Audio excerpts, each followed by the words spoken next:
Drop your audio live सामने देख लो.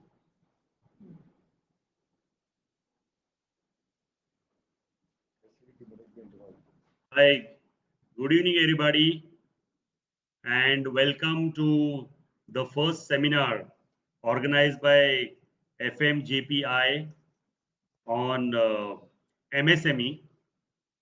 I'll be talking in all the 4 languages, in English, Hindi, Marathi, and Gujarati. So first let me thank FMJPI for calling us, our law firm, that is Solis Lex, one of the largest law firm in India today, for participating and giving a short lecture on MSME. I am joined by my colleagues, senior partner, chartered accountant Mahendra Turakia. I am also joined by my colleague Swati Ghosh, who is a company secretary. I am also joined by Advocate Ami Oza, who is a part of our core team here at Solis Lex. And let me just give you a brief about the firm. We are a practicing firm, especially focusing on MSME also. So today, I am very glad that FMJPI, which is one of the largest facility management jobs pan-India, which is a big networking group, and this networking group has given us this great opportunity to focus on MSME. Now let me start the discussions, and I'll also brief you about the flow of the entire webinar. First, I'll be speaking on what is MSME. I'll also be speaking how is the structure in India.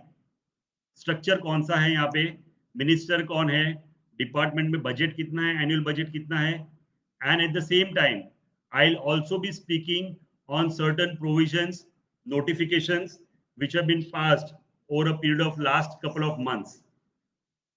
MSME इतना focus में हमेशा रहा है, लेकिन जो pandemic यानी जो कोविड-19 की जो सिचुएशन है इंडिया में, यानी right from March till may be July, okay, ये जो पीरियड है, ये पीरियड में जो इतने उसके बेनिफिट्स है, नोटिफिकेशन है, ये सब जो आए हैं, वो मुझे लगता है कि हमने generally as such we should bring it to the light of the common businessman, entrepreneurs, and at the same time you should also avail the benefits of MSME department.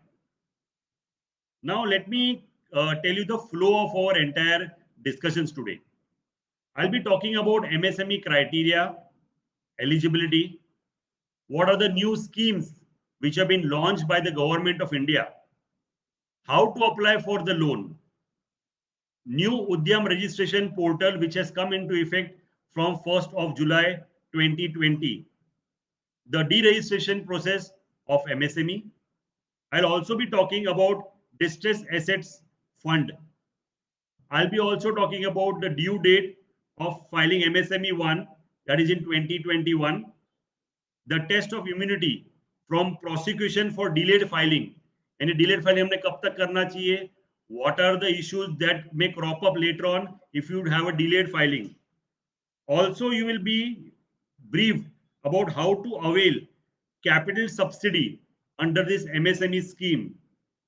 Then I'll be also speaking on MSME Samadhan, then latest notifications. I'll also be giving a brief about the FAQs, because this is not an interactive session. This is a one-way procedure, one-way discussions. I'll be putting up the FAQs which commonly people have in mind, and I'll also show you some of the press notes. Now, it is very important to understand that the press notes which have been released by the government of India in the last 90 days have brought the entire focus in MSME sector. Before I continue in the webinar as far as MSME is concerned, I'll only focus on one particular press note which the government of India has released few days before, and that is the success of the business in India. If you see this, if you see the headline shows 99% businesses in India are now in MSME category. That means you can understand and imagine how much focus the government is giving as far as this is concerned, MSME department, and how much the entrepreneurs, small businessmen, big businessmen are interested in taking the loans here under the MSME scheme.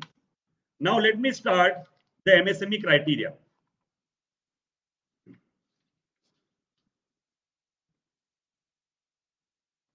The department is headed by Cabinet Minister Shri Nitin Gadkari ji. Under him is the Minister of State Shri Pratap Chandra Sarangi ji. Then all the IS officers are working on that.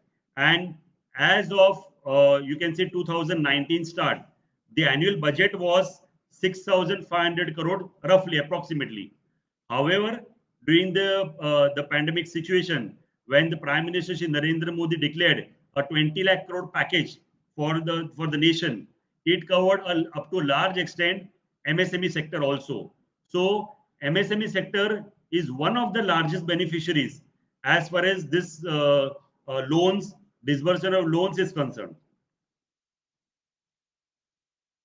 Now let us see what is the press release which was given, which actually gave the entire, you can say, trust on the MSME. So there was a package which was declared under the Atmanirbhar Bharat package on the about the 1st of June, roughly around 1st of June. And this particular notification also changed the criteria and increased the entire ambit of micro, small and medium category of industries. Now let me give the definitions of micro, small and medium, that is MSME. Micro was earlier in its old form. The old capital was 25 lakhs. The new capital now is 1 crores. In the small category, that is the small category of industry, the old capital earlier was 5 crores and now the new capital is 10 crores. In the medium sector, the old capital was 10 crores and now the government is introduced 50 crores. That means the government is trying to take maximum number of companies and entrepreneurs into this. Now, what was the old turnover and what is the new turnover? So why this notification? The government changed the definition also of micro. That is the turnover. The old turnover under the micro category was 10 lakhs. The new one is 5 crores. The second one, that is small, the old turnover was 2 crores and the new turnover is now 50 crores. And if you see the third one, that is a medium, the old turnover was 5 crores, the new turnover is now 250 crores. So this, by this you can understand the government is trying to accommodate the maximum number of companies if possible. So if you see that the highest category is 250 crores turnover, this literally covers all of the entrepreneurs which are there and practice in India, except you can say the top few companies. Now I'll go to the second part of it. And the second part of it is pertaining to the new schemes the government has launched.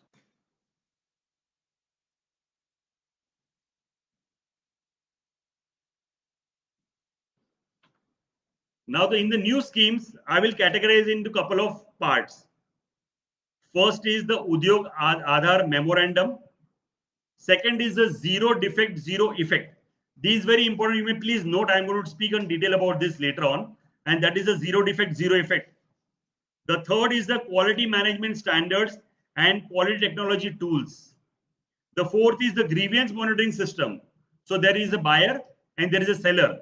If the buyer is buying something and the seller is selling something, but if the buyer is not giving money or the buyer is not getting a quality product from the seller, then there is a portal which has been launched by the government of India, that is the MSME, which will monitor the grievance of all the buyers and sellers. Then is the incubation. Next is the credit linked capital subsidy scheme. These are another important aspects which you should understand, that there is certain subsidy that you can claim at some stage, which I'll come to it later in detail. And then it also focuses on women entrepreneurship. This is something new which the government has started, and I think we should applaud all this, that the government of India has given a proper breakup on each and every sector and category which they want the companies to grow here in India. Now let me go how to apply for it.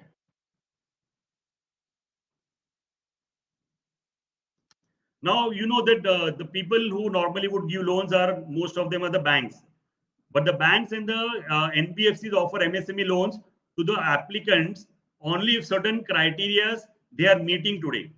So the MSME loans are also unsecured loans. You will also find a lot of unsecured loans. If you see in terms of the sequence, you will have to first fill up a form. There is a form which is available. You get also registered. So the banks and NBFCs offer MSE loans to the applicant only if certain criteria are met by them. If you see the name, I'm just going to each of the filling the blanks now. The name of the entrepreneur, you have to enter the details.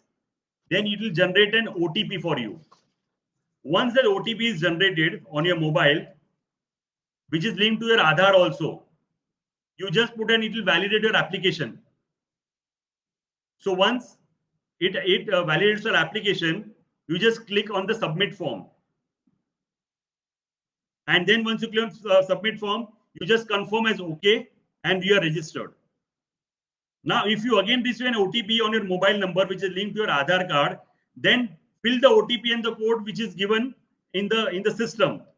So you will see a registration number above, and that's it. That's your registration number. Now the documents that are required while you're uploading. So one is the obviously you will require to give your identity proof, that is a passport or a driving license or a PAN card or voter's identity card. Then you also need to give a residence proof. So obviously you may have a lease agreement. So many of the entrepreneurs are at various locations, such as on a lease deed or possibly they are on a rented premises. So obviously they'll have to give their lease agreements. They may also have to give their trade licenses, then telephone or electricity bills, maybe ration card, and maybe sales card certificates. You will also have to give the age proof, the passport, the voter's identity card, etc. Now, the financial documents that you will be required to submit are as follows. One is the bank statement, which is of the last financial year or maybe of the last 12 months. Then the business registration proof. Then proprietor, that is a PAN card copy. Then a partnership deed copy. If you are LLP or a partnership, then a partnership deed copy. Then company PAN card copy. Your profit and loss and balance sheet statement of the last 2 years. In case you don't have last 2 years, at least you should give of last 1 year. Then you need to give the sales tax documents, the municipal tax documents if you have, and if at all you have any other documents which are relevant, which is pertaining to either GST or some other registration, you can upload it on the system. So once this definition, which was changed by the government of India, it actually made the procedure very easy for the people to go and access things on the loan. Now I'm also getting a lot of questions where to get this form from. If I'm seeing on the chat box, there are a lot of people who are putting up the questions also. So I'll come to that later on, or we will keep on replying in the system also. My colleague will keep on replying in the chat box also.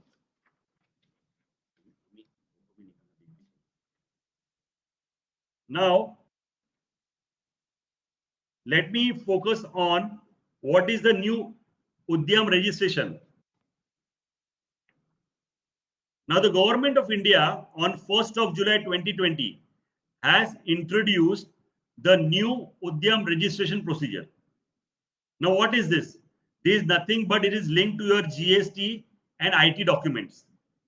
So, if I have to give a small synopsis, you have to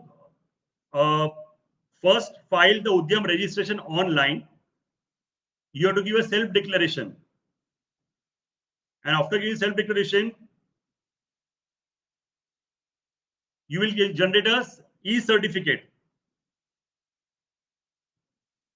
And post that, you will have to give a composite criteria of investment and turnover for classification.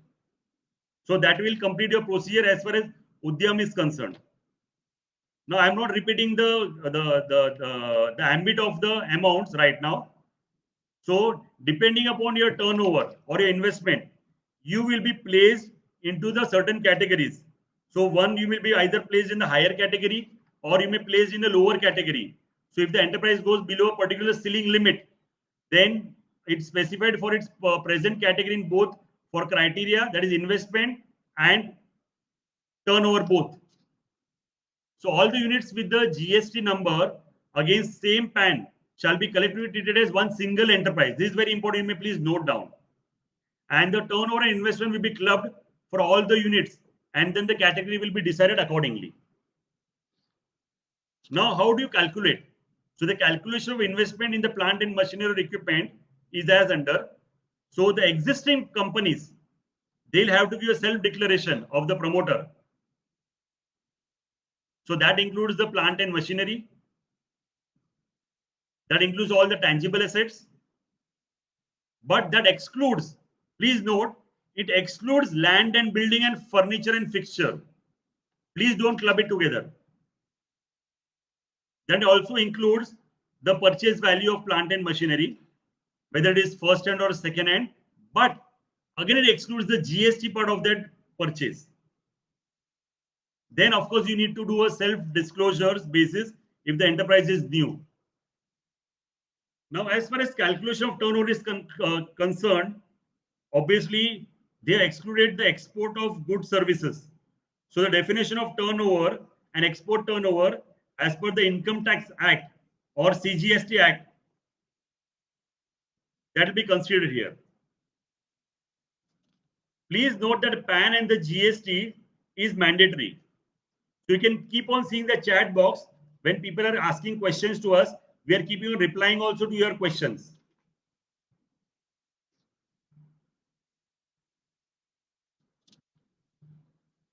Please note that if you're giving a declaration, you need to be upright, honest, and do not misrepresent or suppress any information, because then there is a conviction on whatever declarations you are going to do, which is found ultimately as false.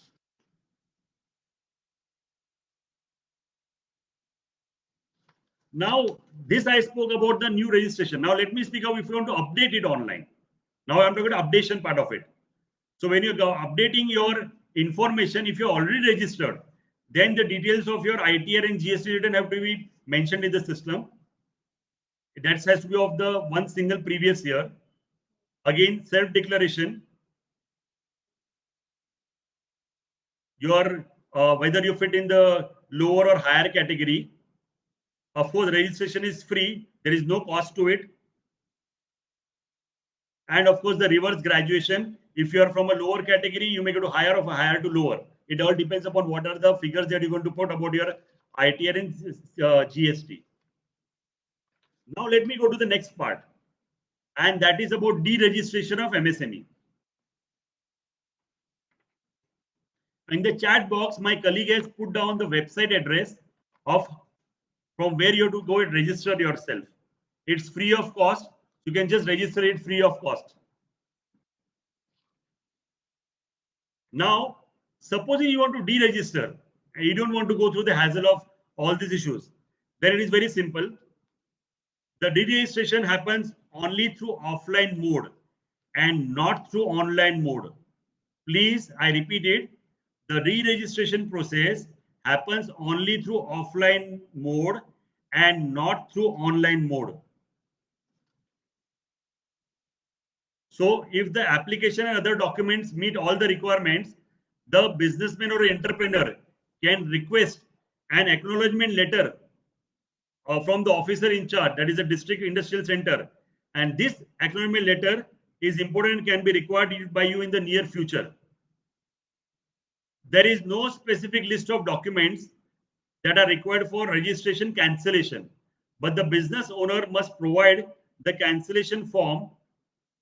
Please note the points.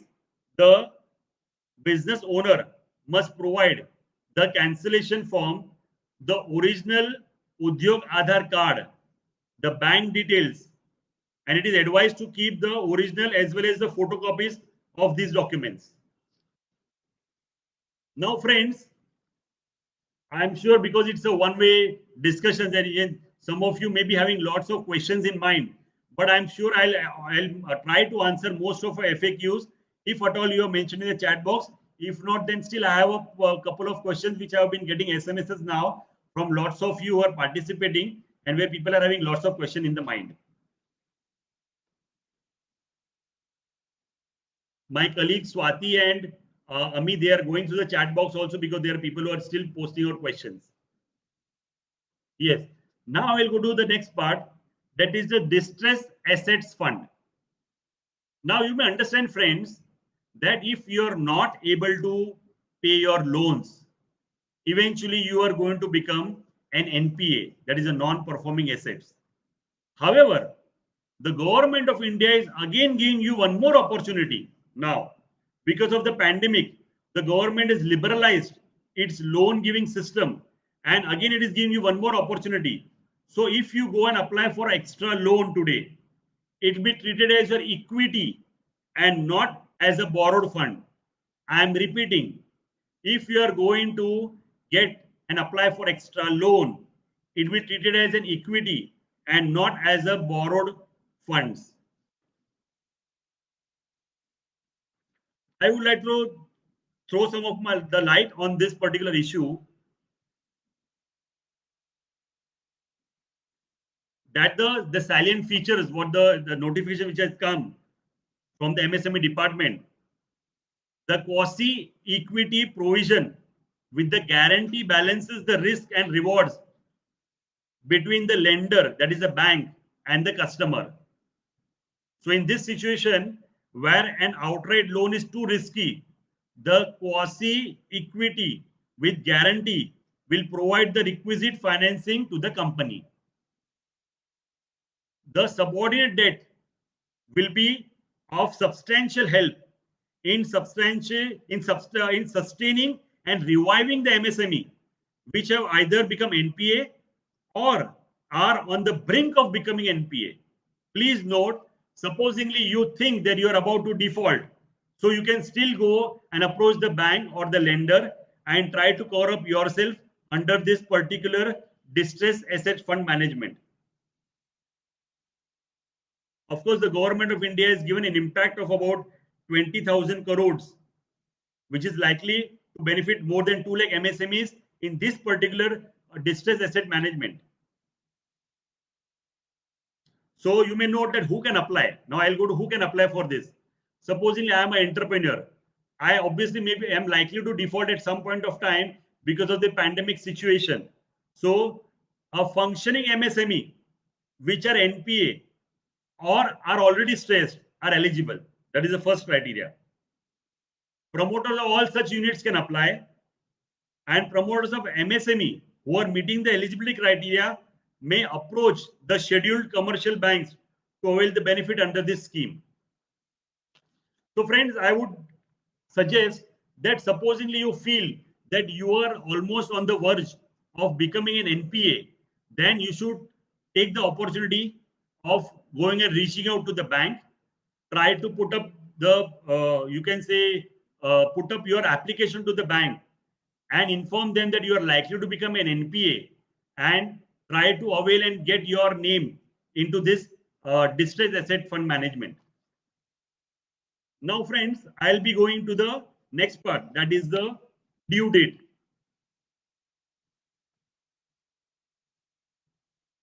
Now, the due date of MSME for the year 2021 is from 1st July onwards till 31st of March. This is for all the existing MSMEs.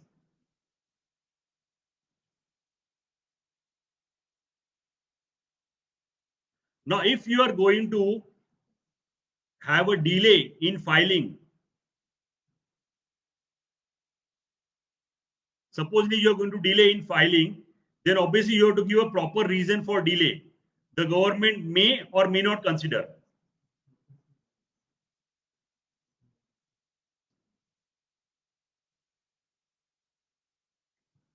So under the powers vested out with the government, under the section 405 of the Companies Act,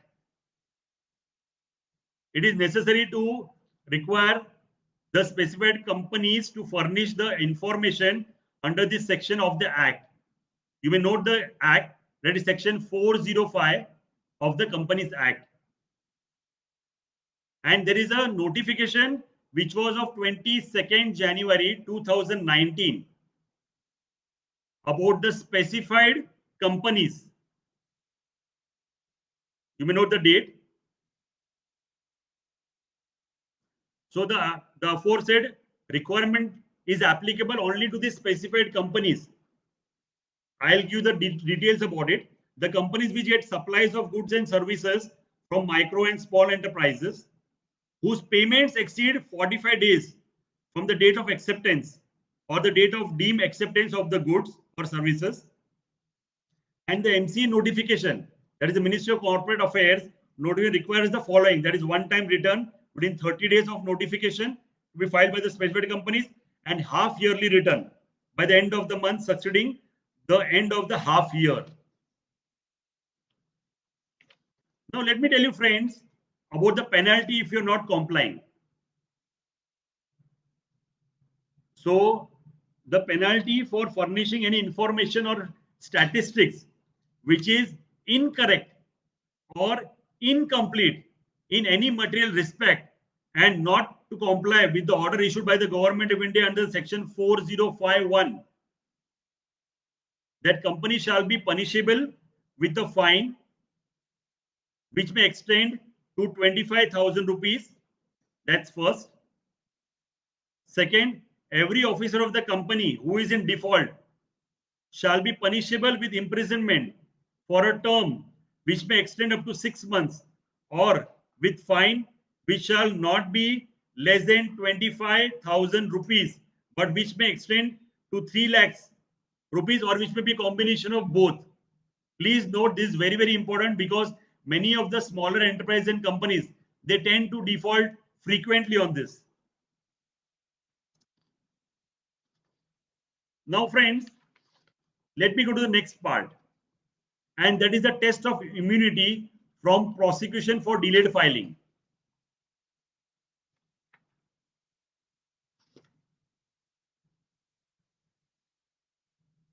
I am not going to the particular sections of the Ministry of Corporate Affairs, but it states that every defaulting company shall be required to pay normal fees as prescribed under the company's rules 2014 on the date of filing of each belated document.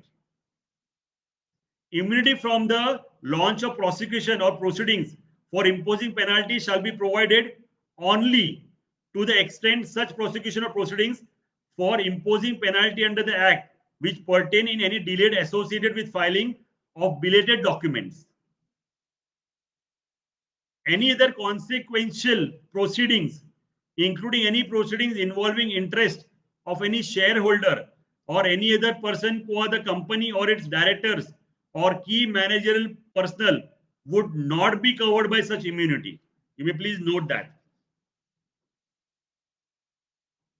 And I'll give you example. Under section 42(8), every company is required to file a return of allotment within the period provided therein. However, the proviso to section 42(4) also requires that the utilization of money raised through private placement shall not be made unless the return of allotment has been filed in the registry. Now, the immunity under the scheme shall only be available in respect of the proceedings for imposing penalty on account of delay in filing the return of allotment, but not on account of utilization of money which has been raised through private placement prior to the filing of the return. So friends, this is as far as the due date and the test of immunity is concerned. Now let me go to the next part. How to avail the capital subsidy under the MSME scheme. Friends, this is one of the most important aspects where you can do the business also, and simultaneously you can also claim the subsidy. So the Government of India has liberalized its procedure and also changed the definition, which will help most of the entrepreneurs today in India. So the credit linked to capital subsidy scheme is as under that the ministry is operating under scheme, and the scheme aims at facilitating the technology upgradation by providing upfront capital subsidy to all the SSI units. That includes the tiny, the khadi, village, the coir, the industrial units, or even institutional finances availed by them for modernization of their production equipment. The scheme provided for 12% capital subsidy to SSI units, including the tiny units or industrial finance availed by them for induction as well as established has been approved under this scheme. The eligible amount of subsidy which is calculated under the pre-revised scheme was based on the actual loan amount not exceeding 40 lakhs. Please note this, it was not exceeding 40 lakhs. And the ceiling for loans under this scheme has been changed from 40 lakhs to 1 crore, and the rate of subsidy has now been changed from 12 to 15%. So that's a big shift and the change, that the 40 lakhs has now been upgraded to 1 crore and the percentage has now been changed from 12% to 15%. Further, in the light of the experience gathered in the implementing this scheme, there are certain other modifications which have been required to do under this small scale units. That includes the tiny, the khadi, the village, the coil industrial units, which are taking up the technology upgradation on a larger scale. So it is either 15% or 15 lakhs, whichever is lower. Now let me just tell what are the 4 amendments which have taken place. First, the ceiling on loans under the scheme has now been raised from 40 lakhs to 1 crore. That's the first thing. The second, the rate of subsidy has been enhanced from 12 to 15%, which I spoke just now. The admissible capital subsidy is to be calculated with reference to the purchase price of the plant and machinery instead of the term loan disbursed to the beneficiary of the unit. Please note, I'm repeating this, very important. The admissible capital subsidy is to be calculated with reference to the purchase price of plant and machinery instead of the term loan disbursed to the beneficiary unit. And fourth, the practice of categorization of SSI units in different slabs on the basis of the present investment for determining the eligible subsidy has been done away now. So these are again very important aspect which has now been changed. So the government of India has been trying to increase its ambit, and in its ambit, it is trying to cover up as many companies as possible. Now, friends, let me come to the very important aspects, and that is about your litigation part. Every now and then, you may find some litigation. Either the buyer has some complaints or the seller has some complaints. The government of India has taken out a portal that is in the MSME. If you go to the MSME website, there is a portal called MSME Samadhan. Now, this particular portal is focusing on delayed payments to the micro and small enterprises under the MSME scheme, which was done in 2006. Now, what is the nature of assistance they are going to give? Of course, you can always approach lawyers and law firms like us when there is litigation. But let us give the aspect of what is being done by the government of India. The government of India is trying to reduce their expenditure in litigation also. And hence, they have put up this online portal called Samadhan, which actually enable you, it will enable you to spend less expenditure on litigation. Now, who can apply under this? So, any micro or small enterprises having the valid Udyog Aadhaar can apply. The buyer is liable to pay compound interest with the monthly rest to the supplier on the amount at 3 times of the bank rate notified by the RBI. Please note this is very important. All states and union territories have been notified for filing the entrepreneur's memorandum and have notified the rules of MSE as per the provisions laid down under the Act 2006. Now, every reference made to MSE-FC shall be decided within a period of 90 days. Please note, this is time bound. So, all the applications will be decided in 90 days from the date of making such a reference as to the provision laid out in the Act. Now, if the appellant wants to file an appeal, so there is a provision to file an appeal also. So, if he wants to file an application, no application for setting aside any decree or award by MSE-FC shall be entertained by any court unless the appellant, who is not being a supplier, has deposited with it 75% of the award amount. Please note, I am repeating, you have to deposit 75% of the award amount.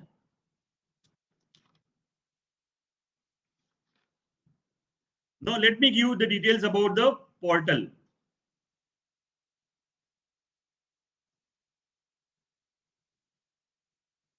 The MSME Samadhan portal, it's a part of the MSME. Yeah, it's a part of the MSME portal. So when you go into that portal, the features, I'll go into the features of that, because we have just downloaded it and we want to just repeat the features. The portal facilitates the entrepreneurs in monitoring the delayed payments effectively. The information of the portal will be available in public domain. Please note, whatever you are going to upload, it will be available in the public domain. The MSME will also be empowered to access the portal and monitor their cases.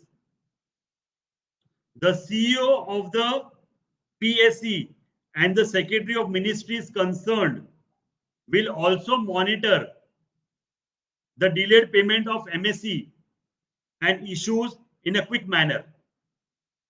Enterprises can register the cases if they do not get the amount within 45 days from the PSU or the government agencies. Now, friends, let me also mention the benefits offered to the enterprise, those who are registered under the MSME Act. Of course, it benefits the enterprises with an ease of finance availability from the banks without collateral requirements. That's number one. Number two, it protects against the payment delay from buyers and right of interest on payment delays. Third, it also facilitates in procuring the government tenders, stamp duty, and authority tax benefits. Fourth, it benefits the enterprises with preferential allowance in electricity. Fifth, it gives the policy of reservation in manufacturing or production sector enterprises.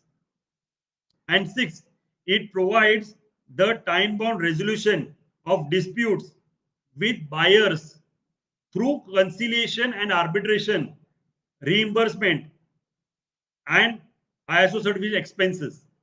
So friends, I would like to state that when we are talking about litigation, the government of India is giving you a golden opportunity of going through the portal without going into actual litigation, and this will reduce your expenses and litigation cost also.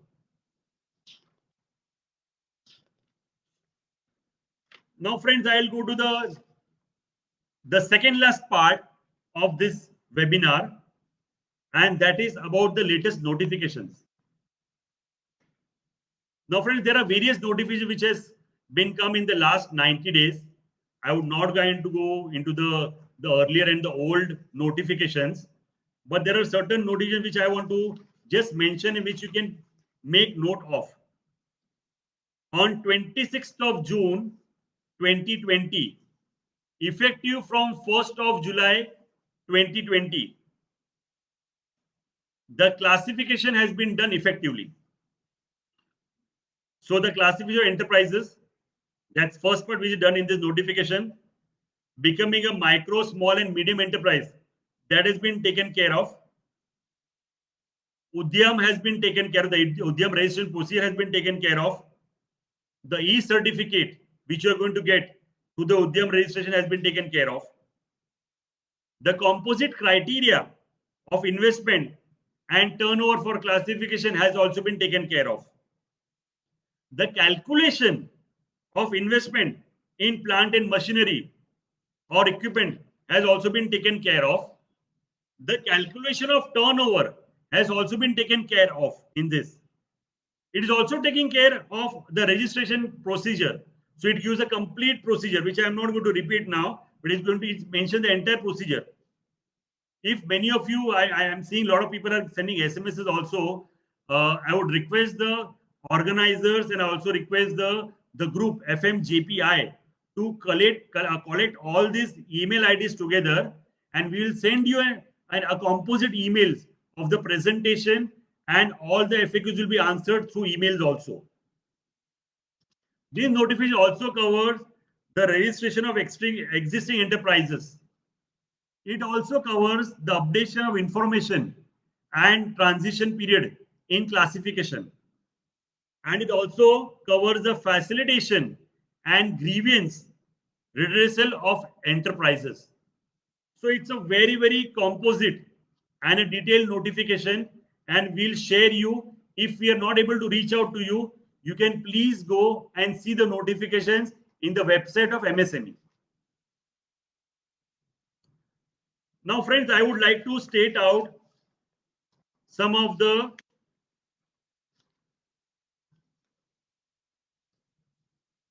things which are covered under MSME, and I'll show you on the screen some of the important news and media issues which have been covered, which are the first of its kinds. Earlier, I had shown you that 99.9% of the companies and entrepreneurs are now covered through these MSME schemes. You can also see on the screen, friends, 50 lakh street vendors to get 10,000 rupees loan. That is rupees 50,000 crore equity infusion for MSME and shops for farmers.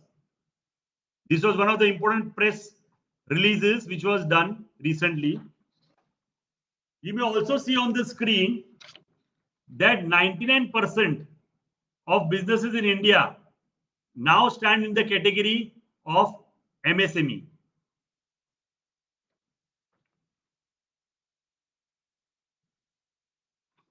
You may also see one more press note that Atmanirbhar plan covers credit for traders also. So this was a press release given by Sri Goyal ji. You can also see this. There are many other press notes and press releases which I would like to share with you, but I'll send you by emails, and I also send and share with the group also. Now, friends, there are some of the questions which some people have messaged me and posted in the group also. So I will just be very short and crisp on some of them, which I can quickly highlight.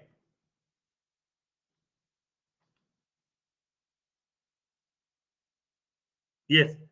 One very important question was messaged to me today afternoon by some people. Yeah. What support? This is very important. You can note this question also. What support is provided by the Ministry for participation of MSMEs in international events? So supposedly you are one of the companies who is going for international events also. So how are you covered? So under the International Cooperative Scheme, financial assistance is provided on reimbursement basis to state, central government organization, industries and enterprise associations and registered societies, trusts and organizations associated with MSME for deputation of MSME business delegation to other countries for exploring new areas. Now, many of the companies who are going to go into trade fairs, international exhibitions, buyers, sellers meet, or even for holding international conferences and seminars, are also covered under this sector. The eligible beneficiary organizations can apply to the ministry directly to avail the assistance under the scheme as per the scheme guidelines. Now, another question which has been posted.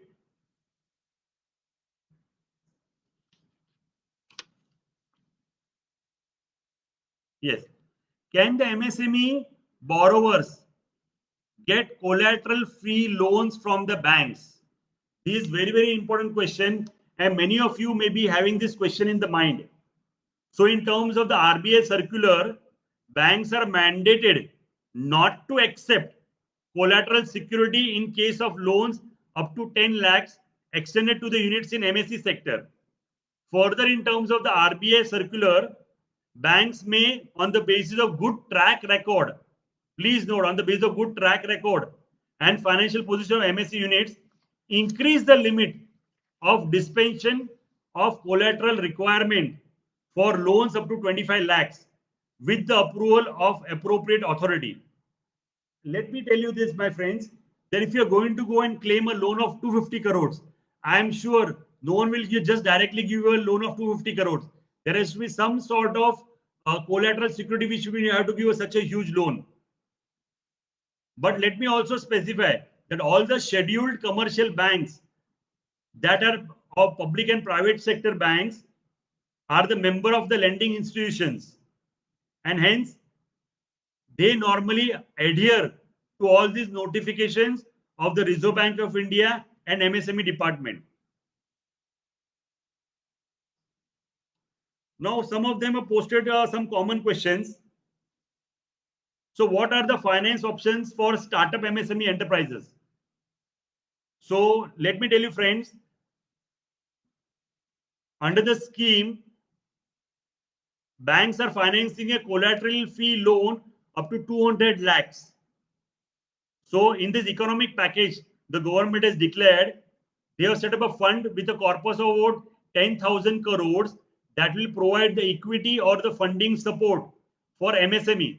The fund or funds shall be operated through a mother and the few daughter funds. It's called mother and a daughter fund. And it is expected that with leverage of 1:4,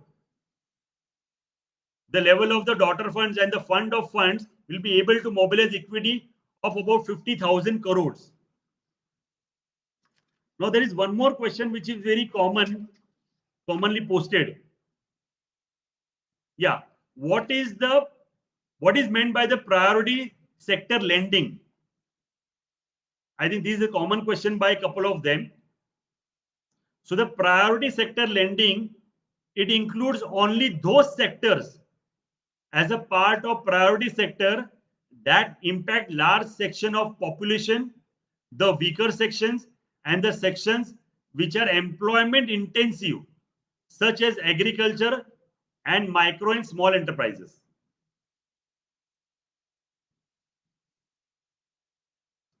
One question which has been posted: how many specialized branches are there for lending MSME? So as of 2017 end, there were approximately 3,000 specialized branches who were giving MSME loans. Now, obviously, due to a pandemic situation, they would have dramatically increased now.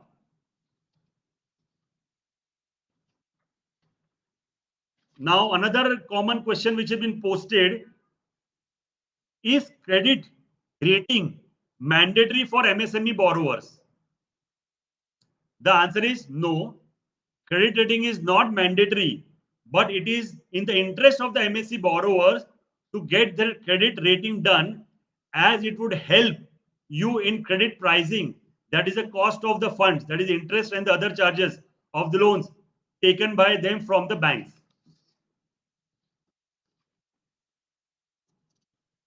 There are some people who have posted the questions of guidelines which I already discussed.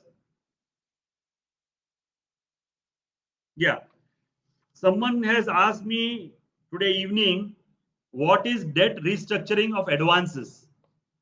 This is another very important question because many of you may have to go through this procedure. So the viable potentiality unit may apply for a debt restructuring if it shows early stage of sickness in their company. In such cases, the banks may consider to reschedule the debt for repayment, consider additional funds, etc. And the debt restructuring mechanism for units in MSME sector has been formulated and advised to all the commercial banks. So please be assured that all the commercial banks have been advised about the restructuring procedure also.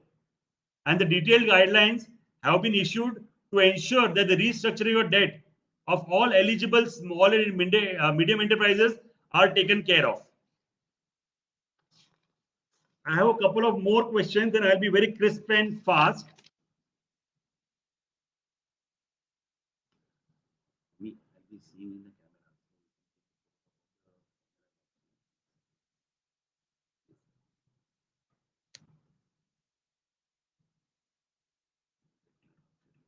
Yes, there are two common questions. What is the statutory fee, that is the late fee for filing of MSME Form 1? So let me tell you, there is no fee and no late fee for filing of this MSME 1. I'll repeat, there is no fee and there is no late fee for filing this MSME 1. Then there is another question. What are the details which are required to be furnished in MSME Form 1? So you may please note the things that are required to be submitted. That is the name of the supplier, the PAN of the supplier, the amount due against the supplies of goods or services, the date from which the amount is due, and the reason of delay in payment of the due amount. And I will go to the last two questions because these also very commonly question asked. What is the definition of a sick unit given by the department? So as per the extent of guidelines, a micro or small enterprise may be said to have become sick if any of the borrower account of enterprise remains NPA for 3 months or more. Please note, any of the borrower account of the enterprise remains NPA for 3 months or more, or there is erosion in the net worth due to accumulated losses to the extent of 50% of its net worth during the previous accounting year. So by this criteria, it enables banks to detect the sickness of your company at a very early stage and facilitates a corrective action which you can always take care at the very initial stage. I'll go to the last question because this is also a very common question which can be asked. Are all sick units as per under rehabilitation by the banks? The answer is no. All sick units cannot be covered under this rehabilitation process by the banks. The banks have to see the viability of the unit. They also have to see whether you are able to sustain the business. And at the same time, the banks also have to see the potential of your business which you are in. And I think this may vary from bank to bank. It may also vary on case to case basis. And some of the banks may reject your application because they feel that it is no longer viable for you to persistently continue this business. So friends, I think we have covered the major part. We have been discussing for almost an hour and we have got lots of questions. And I would again like to thank the facility management, Jobs Pan India organization. To its networking, we have been able to address such a huge chunk of people today. And I'm sure that each of you would benefit by our webinar today. If you have a lot of queries, you can please post us emails. My colleague Swati and my colleague Ami, they'll post the email IDs on which you can send us the queries. You can also approach us if your loans are stuck up and if your application forms you are finding lots of difficulties, then even through your organization, you can approach us. Let me also declare on this particular webinar that any queries raised by you, not a single rupee will be charged by our organization. We are purely doing this as a social work. We may only charge if you allow us to work on a professional basis. Otherwise, all the queries, all the questions, and all the information you desire from us, either in terms of verbal communication or also in terms of email communication, is absolutely free of cost. And this we would continue till the time you are routing all your queries to the FMJPI organization, because we honor the work that this organization be doing and which has been bringing all these people in a platform together across India.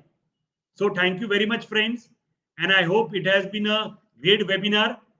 And I think that this particular webinar would have helped all of you. And definitely, I'm sure that you would have a opportunity at various levels to interact with us also, with your organization also, and also with the banks. And you're always welcome. We are available for you 24/7. Thank you so much and have a great day. Thank you.